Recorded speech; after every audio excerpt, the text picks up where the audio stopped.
From across the globe, they come with jets. They come to fight. They come to train.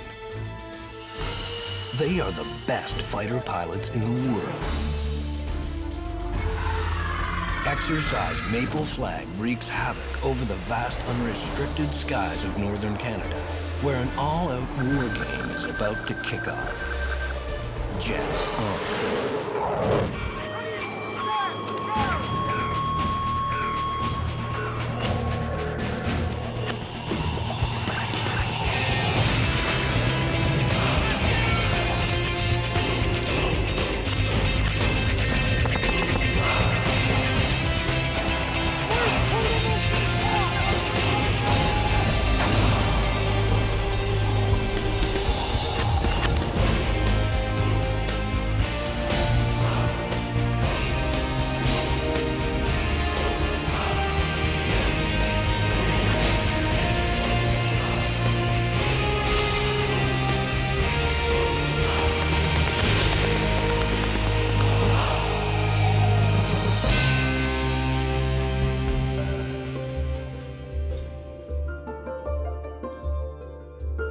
Welcome to Cold Lake, recreational paradise, urban amenities, rural warmth.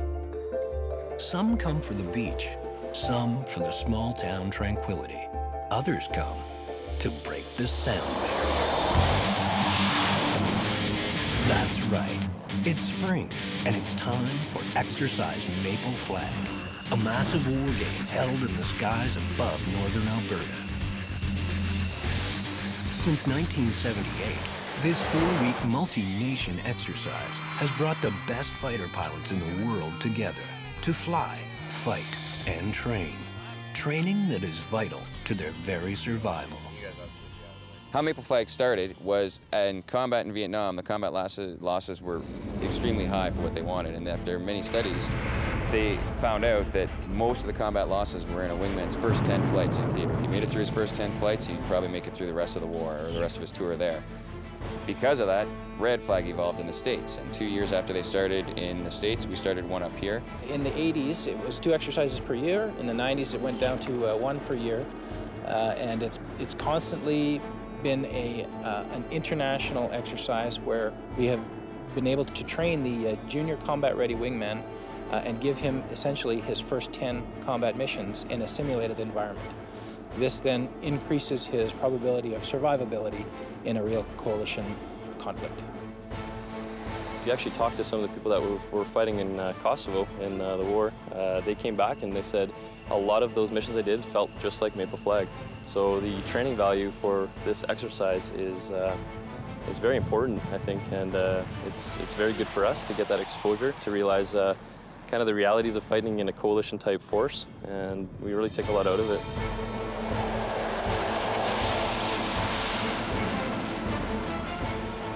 What makes it so real, so valuable to these fighters, is that Maple Flag is held on one of the finest air operations training ranges in the world.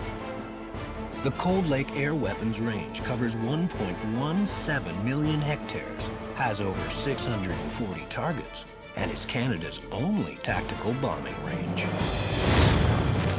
The unique thing about it is Cold Lake itself is only about 20 to 30 miles away from the range, so access by aircraft is just a matter of minutes by jet aircraft. Cold Lake has probably some of the best airspace in the world when it comes to flying fighters. It's completely unrestricted. It's spans about the size of Western Europe, actually. So it's a real nice treat for European fighter pilots to come out here and have this flexibility and ability to really fly the jet where they want to. Supersonic, chaff flare.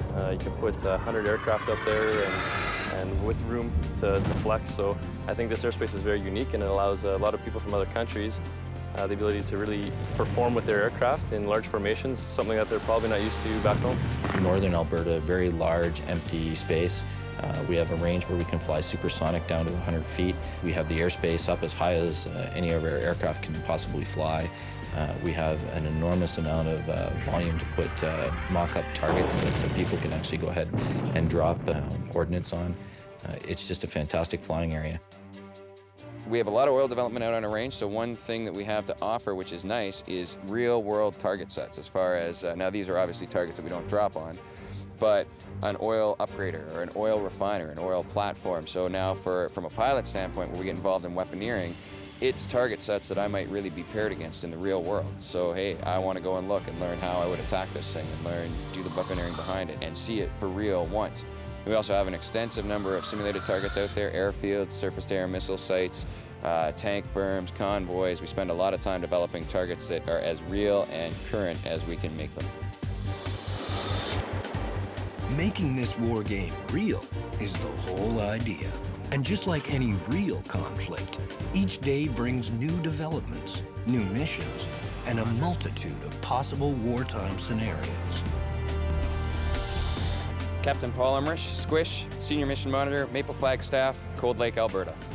As Senior Mission Monitor, my role here is essentially scenario development is a huge part of my role. Welcome to day 1 of Maple Flag, day 2 of the conflict. In the scenario development, it starts out with a conflict, and essentially, simplistically, bad guys in the west, good guys are in the east, just for how our range is set up with sort of, neutral countries north and south. So as it starts out initially, there's been some skirmishes over oil and resources and, typical things where they've kind of gone across into the eastern country looking for their resources.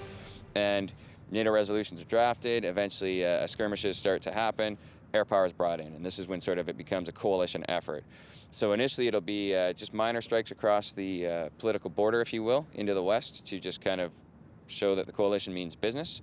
But as it progresses, it starts escalating into full-on warfare, so we'll go deeper and deeper to the west as the war progresses, trying to hit all the military-type targets that you would be looking for and try and keep it as close to a real progression as possible. However, what we're doing is giving, 3 years of war in 10 days, also showing all the worst possible scenarios they could witness so that they have some training in it. Sounds like a solid game plan. Adhere to the brief game plan. It's your first mission for the Maple Flag launch. The purpose of this mission is to give you a range familiar. That is the overriding factor. We want you to get the air-to-air training and the surface threat training today as well. We're pushing you deep into the western part of the range so you can see the entire range. Realize, that being said, you do have a robust air threat out there today. You are fighting the adder. We don't train against the adder much, so think about what that means to you. And that's all I have for comments. Have a good war, gentlemen. You get to sit and try and visualize the way ahead for warfare and where you think it's going. And you also have a lot of leeway to make some fairly interesting scenarios. My satisfaction comes when I put in a new scenario and I get feedback from everyone that, wow, that was fun, or that was a great scenario. Conversely, I also get a lot of feedback if they don't like the scenarios, so you always get the good with the bad. For the past 30 years, the Air Force Tactical Training Center at 4-Wing Cold Lake has hosted Maple Flag, bringing together international air crews, every tactical airframe imaginable, all with an eye towards training. Training for the new era that is coalition warfare. A typical day at Maple Flag begins long before the 6:30 a.m. mass brief and ends well after the 5:30 p.m. debrief. In between, 2 daily missions play out over 10 days. Each day intensifies as the war escalates. It is meant to be intense. It is meant to be a very busy day. It's meant to be a heavy workload to keep that combat simulation. We can't put them under true combat stress, but we can keep busy days where you have to work hard, you have to work under stress so that you learn how other countries handle stress. During mission planning, they're busy. They're working, they're running, gathering information, changing plans. It's a constantly evolving planning process. And the guys doing that planning are running around with their hair on fire, barely having time to grab a cup of coffee. The briefings, they're very thorough, very in-depth, and that's where the guy kind of sits back and he's got to absorb all that planning and concentrate. And then he's got about an hour break there where they stop, get dressed, get ready to go. You're getting ready to go flying, and you have that time to think as you're getting airplanes started and really think about, hey, I'm going to take off here. Maybe my first mission ever that there might be 60 or 70 aircraft airborne in. And I think that really starts to get the blood flowing. And then as you start to see the other formations that taxi across in front of you and you realize that you're part of something this big, it's almost wartime. Not quite, but it's close. Your heart's pumping. You get to your target, and the first time you're like, I can't screw this up. I got to find my lead off target. I got to get my bombs on target. And it can be pretty intense for a brand new guy when all that excitement's going on. As a junior wingy, they're not expecting a whole heck of a lot. They're expecting me to stay visual and put my bombs on target. I can definitely notice a trend being more comfortable, and my capacity is going up day to day. So it's kind of neat to see from my perspective that in a 2-week period you can actually make that kind of improvement. And then the race home afterwards, you know, it's like, hey, I've dropped my bombs, just get me home. Right? You get the throttles up as high as you can go with the fuel you've got, as fast as you can go back to good guy land. You come down, land, and you think, okay, it's over, but it's not. Now it's the debrief. So you know, you're into your debrief, reviewing your tapes. There's not really enough time to do everything. So you're trying to find out when you shot who, where you dropped your bombs, where they hit, where they not, get all that information to your lead so you can all go to your debrief and run through everything. And that whole process is about a 12-hour process almost. And what a use of adrenaline while you're flying. When you're done, you are wiped. You've had a long, long working day with a lot of adrenaline through your body, and it is tiring. And by Friday, you're glad it's the weekend. Good thing is when you have the good trips, like, it feels awesome, and I guess you start to discover what you are. It tests your limits every day, that's for sure. You have to be confident because, I mean, you are humbled on a daily basis. Being a fighter pilot is in their blood, rookie and expert alike. What they love about it may differ, but none would trade it for the world. You know, I don't really think there's any other way to say it, but it was in my blood. As long as I can remember, ever since I was 4 years old, it's all I wanted to do. And I do remember the distinct moment. My father took me to an air show, and I remember seeing a fighter jet doing a display, and I told my dad, that's what I'm gonna do. And he humored me, and a couple years later, it never changed. Like, well, what about policeman or fireman or anything else? It never wavered, it never changed. It's all I wanted to be. And I consider myself very lucky to be standing here having had it work out, because I really didn't have much else in the way of backup plans, but it was just always there for me. I had a very strong calling. You'll find, I think, talking to most fighter pilots, a lot of them will say the same thing. It's almost a calling. The thrill of it, it's continuously changing environment. There's continuous challenges. You work and fly with some of the best and most dedicated people you'll find anywhere in the world, in my opinion. And that just makes it an exciting job. It's hard to even call it a job. I can't believe they actually pay me to do this.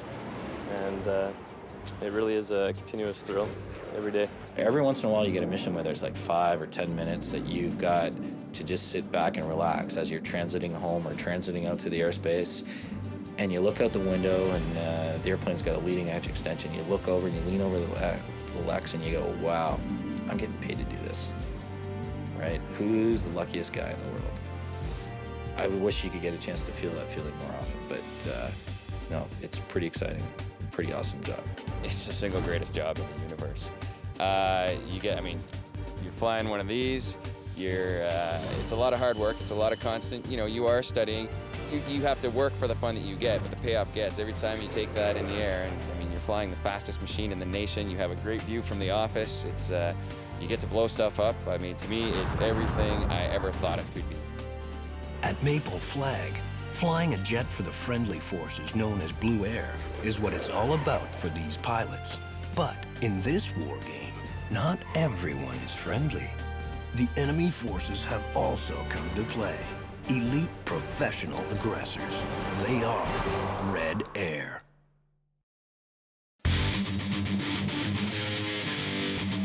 Correction, 46,000. Lead trail group Phantom 08018, 45,000 hostiles, 53, 60,000 hostiles, Fishman. Exercise Maple Flag is designed to slowly escalate the threat levels of war. Day by day, the missions become more difficult, more challenging, more threatening. It's done with a purpose. In real war, there's a lot to worry about. Anti-aircraft guns, targeting, collateral damage, anti-aircraft missiles, enemy aircraft. It's a lot for the pilots to learn, but it's critical if they're to survive their first 10 combat missions. In air combat, there are no second chances.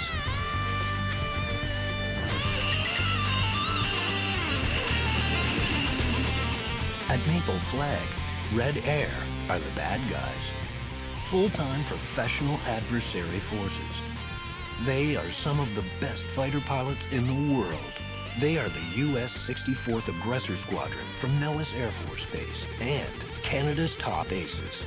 Top Aces, we're a civilian company and built around a recently retired CF-18 pilot with a lot of experience. And we've been participating in Maple Flag for 3 years now, so this is our third year. And what we do is we're an integrated aggressor force with the U.S. aggressor, and we provide Red Air here in Maple Flag. So we fly the Alpha jets to replicate, certain types of aggressor aircraft, and tactics to provide training to the Canadian CF-18s that are here, and also all the other NATO forces. The integrated Red Air forces look and act like the enemy. They paint their jets in camouflage, convene top-secret briefings, and fight to win. We tend to hire more experienced aviators so that they have seen, they've had operational tours and understand what the blue side does. And then we study the threat so that we know what's out there as best we can. We try to replicate that threat as well as teach the threat. What we're going to be doing today is we're playing Red Air. So basically what our job is, we're trying to train the blue forces in some kind of large package environment. So for example, they're going to try and ingress from the east to west to hit targets. And our job is to replicate whatever nation they ask us to replicate, its adversaries. So we'll go out there and work with the aggressors, and we're going to fly certain profiles, certain weapon envelopes, and we see how the Blue Air guys do against us. We're not about assessing how we do. We always try to do better at providing good training for Blue, but we tend to look at Blue's performance against us, and they've done spectacular this period. Red Air plays a huge role in the Maple Flag learning process. They give their 2 cents at the Blue Air mass briefs, leaving halfway through to devise their own tactics and allow Blue Air to do the same. They attend every debrief to assist in analyzing the lessons learned on the daily missions. Best of all, they have a fighter pilot's dream job. I've always loved to be a fighter pilot, and all our pilots are the same. It's the true die-hard fighter pilots that are here. So an exercise like Maple Flag is really the summum of training for fighter pilots on both sides, Blue Air or Red Air. So this is really fun. And for me as the president, I don't get to participate in all the exercise, but definitely make a point to come to Maple Flag, because that's definitely the top exercise for the year. I love it. It's been great. This is what the aggressors really bring to the fight. It's going out there and executing some realistic tactics, providing good replication for the opposing forces. So which side usually wins at Maple Flag? The good guys flying Blue Air, or the bad guys flying Red Air? There may be some jest and some fun, but no, we're here strictly to provide good training for the coalition forces. It's not about a good day for us is if we're unable to target any of the blue forces and we all die. Then we go home and we sleep good at night knowing our guys know how to get it right. In a simulated war game like Maple Flag, with none of the bullets real and no one actually getting shot down, the only way to know who won in the end is with some very high-tech eyes in the sky. The evolution of Maple Flag and mission planning itself has gone from the basic acetate slide and the whiteboard into currently we have the portable flight planning system, and that allows us to take a look at the aircraft in real time prior to the mission in order to achieve the planning. Along with that, various presentation software. Before each mission, the planes are programmed into a computer-generated version of the mission flow. The pilots get to see what they're about to do up on the big screen at the mass brief. Before takeoff, each jet is loaded with a GPS pod that sends images back to Cold Lake's Air Force Tactical Training Center. The ACMI pods, they take the information via microwave and send it back to AFTTC, the Air Force Tactical Training Center, to be displayed on the screen. And that provides us with the continuity of learning that the participants require throughout the exercise. So very similar from the pre-mission, the planning, to the demonstration of that, all the way through to post-mission debriefing. With today's theater of operations, there's so much going on in the air and on the ground, it can get tainted and mixed very quickly. It's very important that the forces in the air know where the friendly forces on the ground are and therefore not engaged. So the advancements that we're making at Maple Flag, technology-wise and with our training systems, are enabling that type of learning. Without this technology, exercise Maple Flag would be very tough to pull off. But for the Canadian pilots stepping to the flight line, it's the high-tech bird known as the F-18 Hornet where the real magic happens. The F-18 Hornet. Multi-role tactical fighter jet. Supersonic turbo-powered aircraft.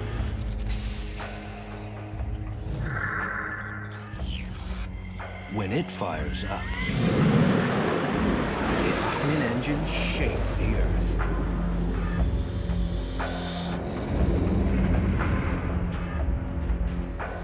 The F-18 is probably one of the best fighter jets in the world. It's multi-role capability, so we can fight air-to-air, we can dogfight and shoot missiles beyond visual range as we fight our way into the target with bombs on. So self-escort strike, we try to do it all, and we do train to do it all.